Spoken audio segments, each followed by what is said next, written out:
आजकल जमाना बदल गया है। अब लोगों को पार्टनर्स सिर्फ किस्मत से नहीं बल्कि मोबाइल फोन एप्लीकेशन से भी मिलते हैं। मोस्टली लोग टिंडर का इस्तेमाल करते हैं। स्टेसी भी इन्हीं में से एक थी। स्टेसी की टिंडर पर प्रोफाइल उसकी बेस्ट फ्रेंड सोफिया ने बनाई थी। स्टेसी को ऑनलाइन लोगों से मिलने का कॉन्सेप्ट बिल्कुल पसंद नहीं था, पर पैंडेमिक के चलते उसके पास और कोई ऑप्शन बचा ही नहीं। ऐसे ही एक रात अपने ऑफिस का काम खत्म करके स्टेसी अपने काउच पर बैठे फोन चला रही थी। तभी उसके फोन पर टिंडर की एक नोटिफिकेशन आई। You have matched with Victor. Stacy की प्रोफाइल विक्टर नाम के एक लड़के से मैच हो गई थी। स्टेसी ने इंस्टेंटली उस नोटिफिकेशन पर टैप किया और विक्टर की प्रोफाइल को देखने लगी। इसी दौरान स्टेसी को विक्टर से एक छोटा सा मैसेज आया, हाय। विक्टर की प्रोफाइल स्टेसी को काफी अट्रैक्टिव लगी। स्टेसी ने विक्टर को वापस रिप्लाई किया और ऐसे ही टेक्स्ट पर उनका बातें करना शुरू हो गया। स्टेसी को विक्टर के साथ हो रही कन्वर्सेशंस काफी इंटरेस्टिंग लगने लगी। करीबन 1 घंटा बात करने के बाद विक्टर ने स्टेसी से पूछा, क्या तुम मेरे साथ डेट पर चलोगी? स्टेसी भी इंटरेस्टेड थी तो उसने भी हां कह दिया। इस पर विक्टर का एक और मैसेज आया, क्यों ना अभी चला जाए डेट पर। एक्चुअली रात के 3 बज रहे थे, तो स्टेसी ने मजाक समझकर मजाक में ही उसका रिप्लाई दे दिया। स्टेसी ने लिखा, क्यों नहीं। लेकिन उसके बाद जो हुआ वो बिल्कुल भी मजाकिया नहीं था। स्टेसी के मैसेज करते ही विक्टर ऑफलाइन हो गया और तभी एकदम से स्टेसी के दरवाजे पर खटखट हुई। इतनी देर रात दरवाजे पर खटखट सुनकर स्टेसी एकदम से शॉक हो गई थी। स्टेसी ने दरवाजे के पीप होल से देखा तो उसे कोई दिखाई नहीं दिया। दरवाजा खोलकर देखने पर भी वहां कोई नहीं था। उसी वक्त स्टेसी के फोन पर एक और नोटिफिकेशन आई। विक्टर का मैसेज था जिसमें उसने लिखा था, तुम अपनी इस ब्लैक ड्रेस में काफी अच्छी लग रही हो। यह पढ़कर स्टेसी के चेहरे का रंग मानो उड़ सा गया। वो घबराहट में इधर उधर देखने लगी, लेकिन वहां दूर दूर तक कोई नहीं था। दरवाजे को जोर से बंद करके वो अपने घर में वापस आ गई। तभी विक्टर का फिर से मैसेज आया, डरो मत, मैं तो बस तुम्हारी तारीफ कर रहा था। स्टेसी को अब यह सब थोड़ा अजीब लगने लगा था। उसने विक्टर को मैसेज करके पूछा कि उसे उसकी ड्रेस का कलर कैसे पता चला, लेकिन विक्टर ने इस बात का कोई जवाब नहीं दिया। स्टेसी को यह सब बहुत शेडी सा लगने लगा और इसीलिए उसने अपना फोन ऑफ कर दिया और काउच पर ही लेट गई। मगर कुछ ही सेकंड्स बाद स्टेसी के फोन पर फिर से एक नोटिफिकेशन आई। स्टेसी बुरी तरह सहम गई क्योंकि उसने अभी अपना फोन ऑफ किया था, तो उस पर नोटिफिकेशन आना इम्पॉसिबल था। फोन चेक करने पर उसने देखा कि विक्टर ने उसे मैसेज किया था, मैंने अभी सोने की परमिशन नहीं दी है तुम्हें। स्टेसी के पढ़ते ही स्टेसी के घर की बेल जोर जोर से बजने लगी। इतना ही नहीं, उसके घर की लाइट्स फ्लिकर होना शुरू हो गईं।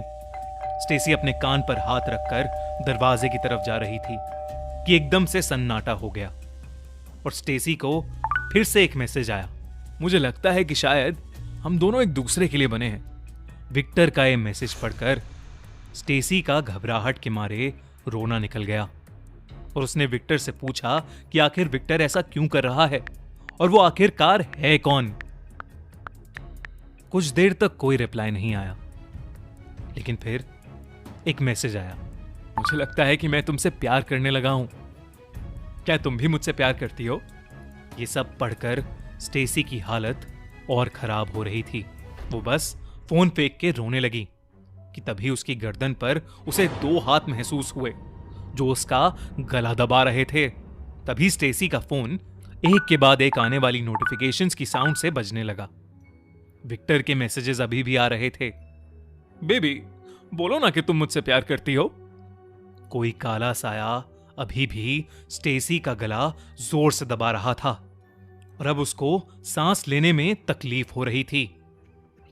स्टेसी की आंखों के आगे अंधेरा छाने लगा और बचने का शायद और कोई रास्ता ही नहीं बचा था। इसलिए स्टेसी ने अपनी घुटी हुई आवाज से कहा, आई लव यू टू। और अचानक उसकी गर्दन पर से वो दोनों हाथ उठ गए। विक्टर का मैसेज आया, तुम अब मेरी हो, हमेशा मेरी ही रहोगी। चलो अब जल्दी से जाकर तैयार हो जाओ, हमें बाहर भी तो जाना है। विक्टर के फोन पर आते मैसेजेस से स्टेसी की सांसें और तेज होने लगी थीं। उसे समझ में नहीं आ रहा था कि उसके साथ ये सब क्या हो रहा है। स्टेसी अब इतनी ज्यादा सहम चुकी थी कि वो विक्टर की सारी बातें मानने लगी। विक्टर की विशेष को मना करने पर शायद उसकी जान को खतरा था, इसलिए वो विक्टर के कहने पर तैयार होने अंदर अपने रूम में चली गई और उसने तभी छुपके से टेक्स्ट मैसेज के थ्रू अपनी फ्रेंड सोफिया को सब कुछ बता दिया। जब स्टेसी अपने कपड़े चेंज कर रही थी तो विक्टर का फिर से एक मैसेज आया। उसमें लिखा था, बेबी अपने सारे कपड़े उतारो ना। ये देखकर स्टेसी बहुत ज्यादा डर गई। पहले तो वो अपनी ड्रेस उतारने लगी, लेकिन फिर उसका बहुत तेज रोना छूट गया और उसने फ्रस्ट्रेशन में अपना फोन जमीन पर फेंका। उसका फोन अब जमीन पर गिरकर टूट चुका था। स्टेसी बेहद डरी हुई सोफे पर बैठी सोफी के आने का वेट करने लगी। करीबन 5 मिनट के बाद ही स्टेसी की डोरबेल बजी। स्टेसी दौड़कर डोर पर गई, ये सोचकर कि डोर की अगली तरफ सोफिया होगी, पर डोर खोलने पर उसे फिर से कोई भी दिखाई नहीं दिया। स्टेसी और ज्यादा सहम गई और तभी उसके टूटे फोन के स्पीकर से एक आवाज आई, बेबी तुम मेरे प्यार से नहीं भाग सकती, लेकिन तुम जो कर रही हो उसके लिए तुम्हें सजा मिलेगी।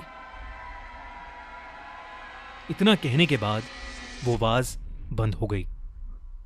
स्टेसी को बहुत डर लग रहा था कि तभी फिर से एक काला साया उसकी तरफ आया और उसका गला दबाने लगा। लेकिन उसी वक्त सोफिया भी उसके घर पहुंच गई थी और वो घर के खुले दरवाजे से अंदर आ गई। उसने देखा कि स्टेसी खुद का गला दबा रही है। सोफिया जैसे ही उसके पास गई, स्टेसी वहीं बेहोश हो गई। सोफिया ने उसे पानी पिलाया और स्टेसी उसके गले लगकर रोने लगी। सोफिया के आने के बाद स्टेसी के साथ हो रही अजीब घटनाएं बंद हो गई थीं। अगली सुबह स्टेसी ने पुलिस को अपने साथ हुई घटना सुनाई। जब पुलिस ने टिंडर के रिकॉर्ड चेक किए तो पुलिस को वहां स्टेसी के फोन वाले विक्टर का कोई नामो निशान ही नहीं मिला। स्टेसी को हर कोई यही समझाने लगा कि शायद यह सब उसके मन का वहम था, पर सिर्फ स्टेसी जानती थी कि जो कुछ भी उस रात उसके साथ हुआ वो सब सच था। स्टेसी अब थेरेपी में है। उसके मन का डर न जाने कब निकलेगा। स्टेसी ने अपना घर बदल लिया है। अब वो अपने माँ बाप के साथ ही रहती है और बस रोज ये प्रे करती है कि उसके फोन पर विक्टर नाम फिर से ना दिखे। आपको क्या लगता है, क्या विक्टर सच में था या ये सब सिर्फ स्टेसी की कोई मेंटल कंडीशन थी? जो भी था बड़ा स्कैरी। क्यों? अगर आप